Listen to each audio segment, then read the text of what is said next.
Well, greetings again, everyone. This is a long-awaited update. After the last one was kind of in the shitter there, where we had the old camcorder not working anymore, and I was recording on my iPhone. Clearly, from the last set of output videos and commentaries, everything is working out just fine with the new one that I have here, the replacement. Same model, got it used from B&H and all that type of stuff, so no problems. Working out just fine with this whole thing, so I'm extremely glad.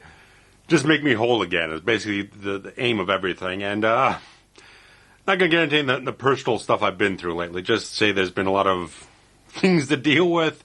It's been very difficult, but I'm on a much better track now. Things have cleared up and are just better. And obviously, the stuff with my health has been on the upswing.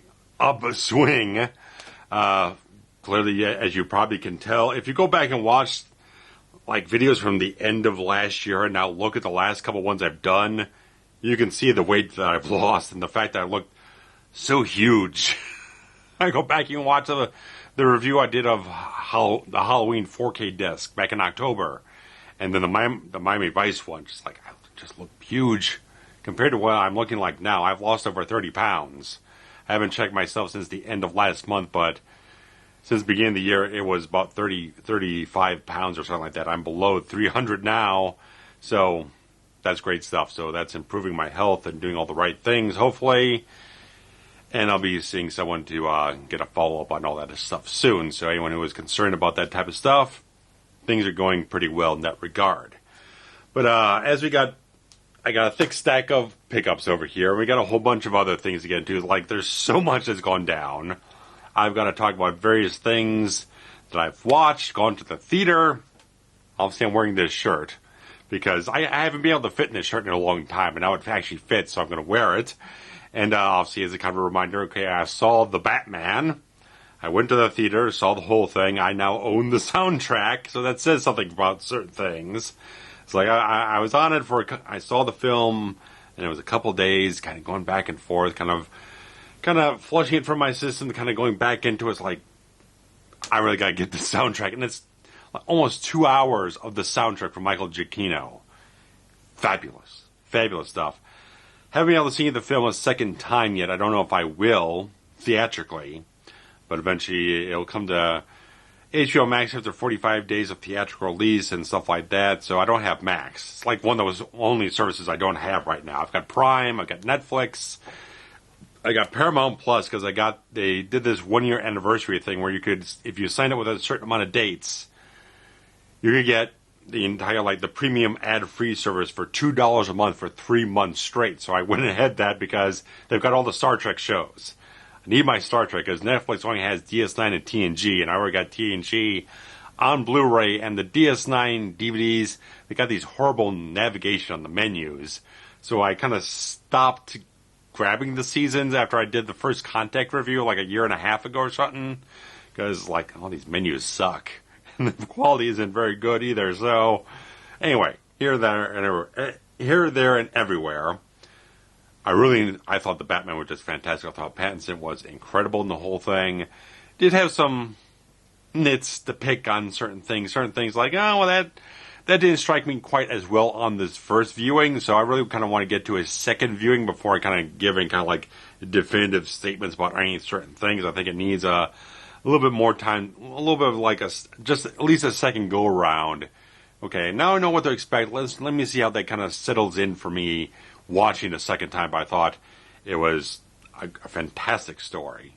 I thought the entire film looked absolutely gorgeous. Again, Giacchino's score, fabulous. Matt Reeves did a really fantastic job just creating a very, very different approach to a certain degree and anything like that. I really liked the noir aspects, all these different things. I just thought it was a hell of a good movie. Just thought there was a few things in it that maybe tinker with certain elements or kind of like certain things at the end didn't quite come quite around the corner as much as I felt. But when I get to a certain point, I don't know what the hell I'm going to do. It's kind of late to do a proper review video because it's been out for 2 weeks, and I don't think I could pitch it to Steve and have us do a commentary for a 3-hour film that has that kind of gradual pace. I don't know if we'd really engage that much, so I don't know. It'll just maybe just when I do a next update video and I've seen it a second time, I'll say something, I don't know what the hell.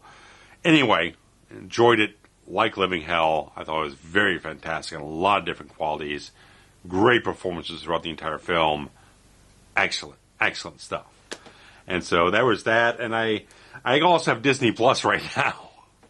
Because, like, there's a couple weeks back, I was like, kind of want to watch some X-Men films, like the last couple X-Men films, because I never saw Dark Phoenix.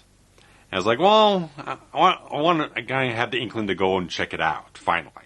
Let me go back and rewatch Apocalypse, where I thought it was like, Apocalypse wasn't all that good when I saw it in the theater. Watching it a second time, it's like, it wasn't terrible. It was all right. It wasn't great, anything like that. So I basically enjoyed it more the second time. But Dark Phoenix, what a fucking snooze of a movie. That movie just kind of just lethargically just kind of stumbled its way through the story, and it just direction from Simon Kinberg just it had no life, had no real inspiration to it, had no energy, no punch. Everything was just very flat in terms of how everything was executed and stuff like that. So I ended up going back like last week. I ended up watching X2, X-Men United, and I watched Days of Future Past. So it was a much better ride watching those two than the other two films. So here, there, and everywhere. So I got kind of like, well, I think I got my fill right now. I don't have to go off and watch any of the other ones at this point in time, but I kind of got it all flushed out of my system. So that's all the stuff I kind of like went back and watched and stuff I went to the theater and got caught up on, all that type of stuff. So that's all I got there. But we also got, I'm getting to the media pickups here, but of course, let's recap about the stuff that we've done lately, which one of them, there's a couple things in here, so I'll kind of sprinkle it in here, because I did the review on the 4K edition of The Howling from Scream Factory, if you didn't check that out, but that was quite a few weeks ago, and that was the first thing I jumped on when I got the new camcorder, because I kind of like, I actually shot it with the shitty camcorder, the one that was 4K that kept crashing every time you wanted to do 4K stuff. Piece of crap. I shot it. I didn't like so much how it looked. The sound wasn't as good because, again, it kind of peaked out. It wasn't having the limiter feature that this camera has, which is a much older one. So I just like, I got it. I edited it. It's like, it's not the good enough quality. So at least when I shot the new one, the replacement video, I kind of already had all the clips put together and all that type of stuff and the screen wipe stuff. So I mainly just had to kind of like copy and paste it and drop it in there and add a few other little things and kind of shuffle a few points around. So I kind of got most of the editing work out of the way before I actually shot the proper version of the video. But so that hit up on that type of thing. And of course, slipping in underneath there, I got the Firestarter Blu-ray. We got the commentary out now. We're going to have the next commentary coming out, which is for First Blood. So we're going to get up on that very soon. We watched my 4K edition, and we had a pretty damn good time with it. So we're definitely going forward. Steve is so jazzed up just to get to the fourth film. So we're at least getting up to that, and after that we'll be obligated to do Last Blood, so we can get that out of the way too. So we're going to do it. We don't know when that's going to hit in the schedule. Probably just, I can't imagine us waiting around too long to do more of them. We'll probably sprinkle them in not too far apart, I guess. But we kind of conversed on emails like, okay, here's a couple of different things. He's got some ideas. I got some ideas. Some things didn't quite seem like they're going to work out for a commentary. So we kind of shuffled some things around and threw some things out and made up a general list of certain things we're going to have to get caught up on. I had to watch a bunch of different Stephen King movies and get caught up on that type of thing. And he's going to borrow a couple of discs from me to kind of get caught up in some late 90s slasher fare and stuff like that. So we got things moving around, and we do have something planned for early April that's going to be very special, guys. So keep posted. We'll be dropping the First Blood commentary about middle of next week here about. And then we'll get around to something in early April for you guys to get synced into and get some very special 80s slasher stuff going on. So we really like to get that stuff back in there because that's very popular. And so there's that. And I've been kind of bouncing around different ideas about what the next like proper video was going to be for me in terms of like a retro video series or review type of thing. And retro video series, I've got a couple ideas throwing around. I know I keep talking about the thing about doing the extended cut of Ransom. I don't know how much people are truly anticipating that, so I kind of like, kind of come up with some better ideas. I got some half ideas right now, because like, certain films like, well, the Blu-ray is kind of out of print, but they do have HD versions on the streaming services, so I don't know how much that kind of works out here and there, but it's got an interesting home video history. It's one of those complicated type of things. And it's like, I keep wanting to do a new video on The Prophecy, the Christopher Walken film. But the DVDs have such horrible fucking transfers. They're like ancient quality transfers. It's like, well, so... Because Scream Factory is doing the Wes Craven film Curse, which is Dimension Films thing, and that's so I would imagine Paramount is sub-licensing that out to Scream Factory, and they would also have The Prophecy and tons of other films that possibly could also follow along that same path. All I want is a new freaking transfer that doesn't look like garbage. So it's like one of those things like, I could do a retro video series, but it'd be a lot more satisfying if I actually did a review video on it. And so there's different things. And the old one got hit with some weird copyright thing from who fuck knows where. It's still up, but it's not available. So it's like there's complicated things on that front. But the Miami Vice one finally cleared all the copyright bullshit. So it's actually up there with monetization now after 2 fucking months. So I can actually earn revenue despite the fact 350 people have already watched the damn video. I ain't going to earn much off it now anyway, so it's kind of a wash in that regard. But I'm over it. Fuck it. Anyway, so we've got that, but the next video I'm actually doing is going to be Mission Impossible Ghost Protocol. I've been wanting to get around to this for so long, and I keep kind of talking myself out of it. I watched the film. I've got the notes still stuck on the goddamn thing for when I almost shot the other night, but wasn't quite feeling up to it, so I gotta do some extra research on it, but I'm going to be shooting it this weekend no matter what, so that'll happen then, and I'll limp along getting the editing done by next weekend, so be a little later in the turnaround of things than I'd like to, but that's the way things are working out right now. So I'm going to get on that, and then let's finally dig into the media pickups here. So, starting out with some of the 4K stuff, I find, because this kept hanging around my wish list and stuff like that, I think it finally dropped in price, or I think I had a coupon on it or something like that, so I finally upgraded American Psycho from my old DVD, because I always knew the Blu-ray just never looked very good. So I never did an upgrade. I think I watched it the HD version once on Netflix back fucking ever ago.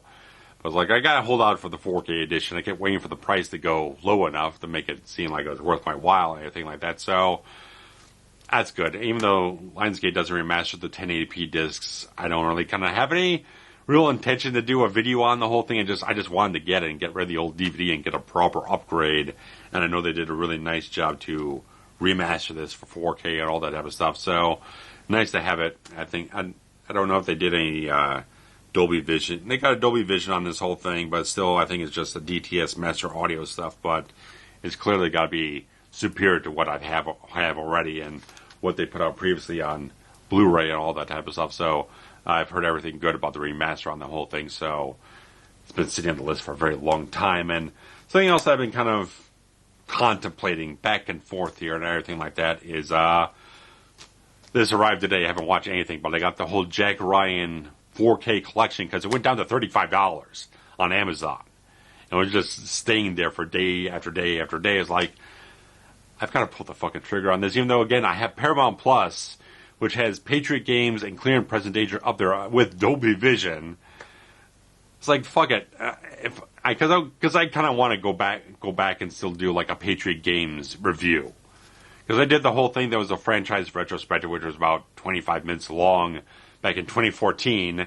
But then I did the whole expanded review on Hunt for Red October, which is a film I absolutely adore. It's like, it's been nagging at me. I want to talk more extensively about Patriot Games.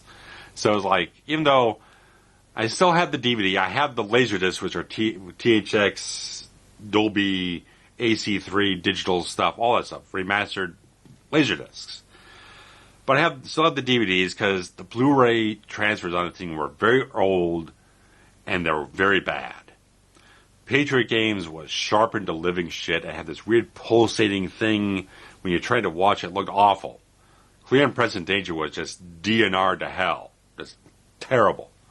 So like, I had the Patriot Games Blu-ray for a hot second, sold it right the fuck off.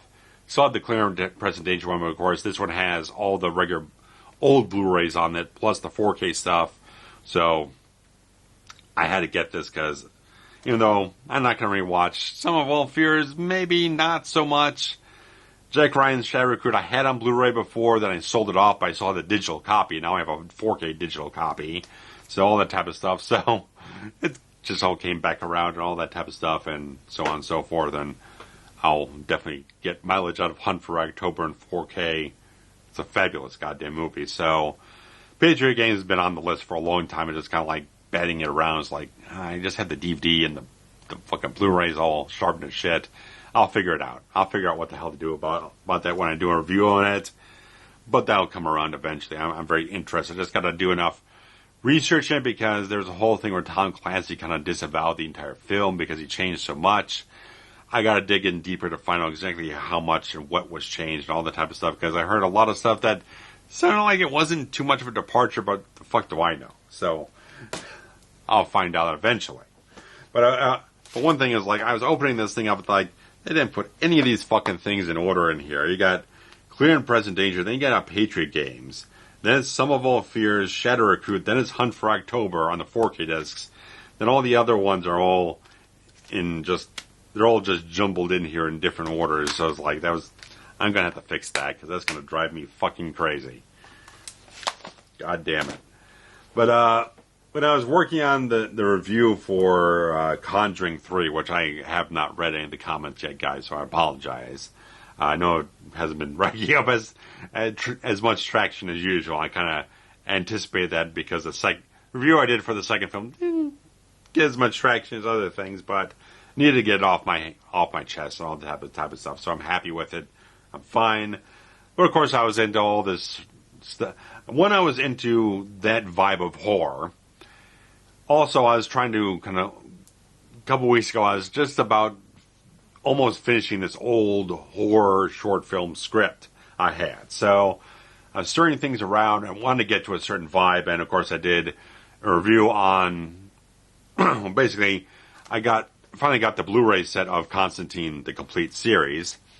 I also did the review for the Keanu Reeves film 2 years ago, with a section devoted to this series and Matt Ryan in general and his interpretation of the character, which is the best version we've gotten so far.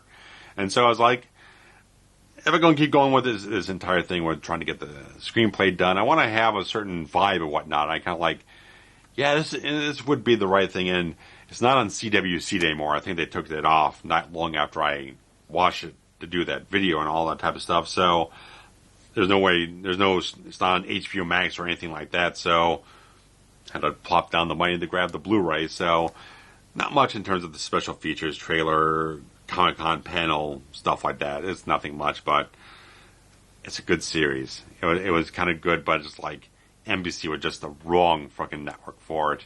They weren't going to promote it very well. It was aiming for the wrong demographics. I don't think it was ever going to get quite the ratings they were looking for, obviously not because they canceled it. And stuff like that. So after the pilot I just don't think is very well put together. After the pilot, you can tell there's a definite change in the approach and the style and all that type of stuff, the writing of it, the production crew and all that type of stuff. Gets on a much better traction at episode 2 and stuff like that. So definitely worthwhile. I haven't gotten to put it in yet because I've been so tied up with other things. But it's still saying I do want to revisit and get into that vibe and kind of tap into certain things while I'm working on other things related to that in terms of scripts and stuff like that here and there. But we got some other different things going on in this regard. And I'll get back to everything. Something else that was on my mind there. But grab some stuff up from Deep Discount because I was looking for a certain thing that's in the stack here. I'll jump around here. I didn't organize these things super well, but I was kind of interested to check out the Joel Schumacher film Flatliners. I'm kind of interested in a little bit of a while here because, I don't know, it seemed like an interesting film to be on certain levels and stuff like that. I've been trying to find some other horror films that are kind of like 80s, 90s, stuff like that to be interested in checking out and adding to the list of various things. And so I kind of like was looking around, and most of the places had this steelbook from Mill Creek for about $20. But Deep Discount had it for about $17, and they had a 10% off coupon if you ordered 3 or more titles. So thankfully, the 3 different things I ordered were all cheaper than they were on Amazon, plus I had the coupon on top of that, so it was a win-win. Of course, I find out that Paramount Plus puts Flatliners up on the frickin' streaming service the same week I goddamn buy this thing, but this is actually apparently sort of the best version to get out there, which is odd to say about a Mill Creek release, because they're usually kind of shit. But they did this steelbook, which has this weird kind of clear slipcase type of thing, so, but it keeps this sort of thing clean and all this other stuff written on the back here. It's kind of ambitious for them. That's not something they typically did, but apparently they've been kind of delving more into it. But Blu-ray, DVD type of thing, and this one actually has superior audio to the last release they put out, because I think it's actually DTS Master Audio, and it's the 5.1 mix instead of the old. I think they had a Dolby Digital Stereo mix on the previous one they put out, and the one before that directly from Sony had like an LPCM track that was also 5.1. So I don't think anything's really changed in the transfer. I saw a video that said that they remastered this. I don't really think they did much of anything to it. Might have been some minor cleanup here and there, but I don't think they did went in and did something like a Scream Factory or an Arrow Video type of deal. They're a budget label for a reason, but I want to check it out. I've heard some certain things about it. It's very stylish. It might get a little off towards the end of the film, but it's a great cast. Kiefer Sutherland, Kevin Bacon, Julia Roberts, Oliver Platt, and a whole bunch of people in this whole thing. Billy Baldwin. And I just want to get into it because there's a whole lot of interesting things. It was shot by Jan de Bond, who did Hunt for October and Die Hard, Black Rain. Wonderful stuff. So I want to get into this, and obviously it was actually produced by Michael Douglas himself. So a lot of interesting things. I want to kind of dig into that. Watch that and see what I can get out of it and stuff like that. So we got some other things. The other things I got from the deep discount thing was I got this Stallone 3-pack. I already had Tango and Cash, but it's like, okay, Steve's mentioned Over the Top a couple of times. He wants to get onto this thing. So cheaper to get this 3-pack. They get like this and Demolition Man, which I only had on DVD. So if let's get the 3-pack, it's only like $10 or something like that. And of course they get coupon off and stuff like that. So it was a perfect idea. So I can sell off the old Tango and Cash disc or give it off or something like that to Steve or what the hell he wants. Any which way. So we'll Over the Top will make it in at some point in time. But the last one I got was the Poseidon Adventure, the original film, which is a New Year's Eve film. So I'm telling you now, several fucking months in advance, we'll be doing this by the time we get to the end of the year and cover that for New Year's Eve. And we were just talking on the emails like, yeah, we might do the Kurt Russell remake too, so that's fine. I saw that in the theater. I still remember exactly which theater I saw it in back in 2006. So it's one of those weird things like it was a vivid memory for some reason. Wasn't that some okay film, nothing special, but you just remember certain things. So anyway, which way, that was over at a Cinemark theater and everything like that. So here, there, and everything. So the last thing on the list was something I was batting around early in the week, not knowing what the hell to do about the next video. And so I was listening to a fantastic podcast. It's not exactly related to this film, but guys, I've mentioned before, So It's Come to This movie podcast. The guys did a fantastic episode on Snake Eyes, which is also on my review list. I'll eventually get around to it. I was like, let me just listen to this one, because they did it recently. It's like, I love these guys. Absolutely love them. Eric and Charlie, fantastic. They're passionate, they're enthusiastic, they have a lot of fun talking about these films. And it was just like Snake Eyes, man. It's a great film.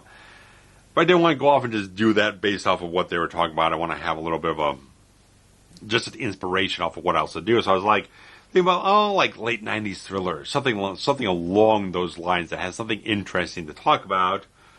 And I came around when I was looking up and down my list of stuff that I have on DVDs and all this other stuff.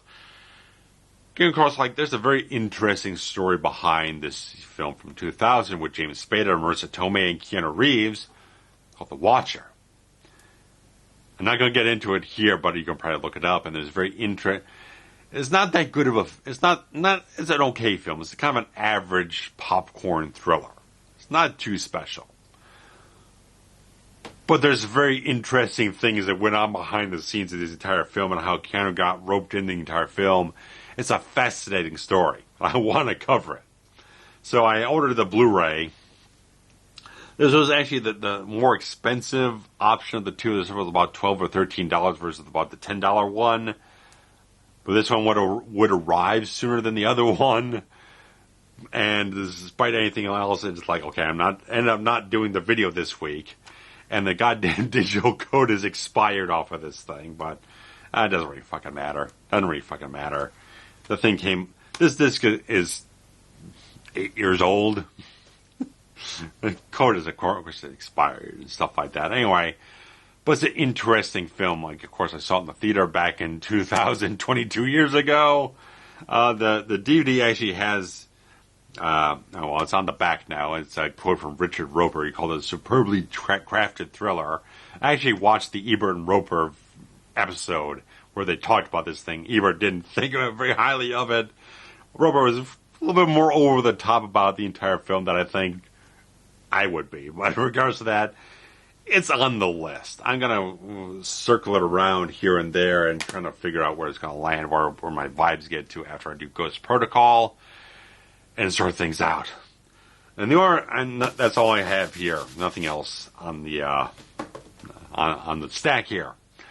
But I was thinking around today also, was like, okay, I've covered as many basic Star Trek films as I feel I have something to say about. But it's like, today I was thinking about, batted back and forth about doing a more expanded review on Star Trek Beyond, which I did the mini review when the film came out. I thought it came out very well. But it's kind of hit me back and forth all the time. Like, I think I do have more things I could say about the entire film. It's kind of been back and forth, maybe not, stuff like that. But I was also thinking, like, well, maybe I could do all the Kelvin films, the entire trilogy of films. I go back to the 2009 films, talk about that, Into Darkness. Not that I love either one of them, but if you guys are interested in it, where I have very interesting opinions. I did cover Into Darkness when it came out originally, but I definitely would have more in-depth things to say about it now than I did back then, and I have a much more fresh assessment of it and more expanded thoughts as well. So it's up to you guys. If you're interested in me covering those films, let me know. I would be interested in it, and Blu-ray sets for them are not very expensive. I could easily grab them up. I already have Beyond on Blu-ray, and the compendium set, which is like a 4-disc Blu-ray set with the first two films, is like fucking $10 on Amazon. It cost me like fucking nothing. So if you guys are interested, I'll put it on the list and see where things go, because whatever. So guys, that is everything. There was a certain other thing. Let me grab some water here. I did that Conjuring 3 video and I was getting all hyped up again. I mentioned at the end of the whole thing that I watched that video preview they did for the comic book series. I was very much interested in it. And of course, I was hoping to get the video done before the actual hardcover edition release date hit.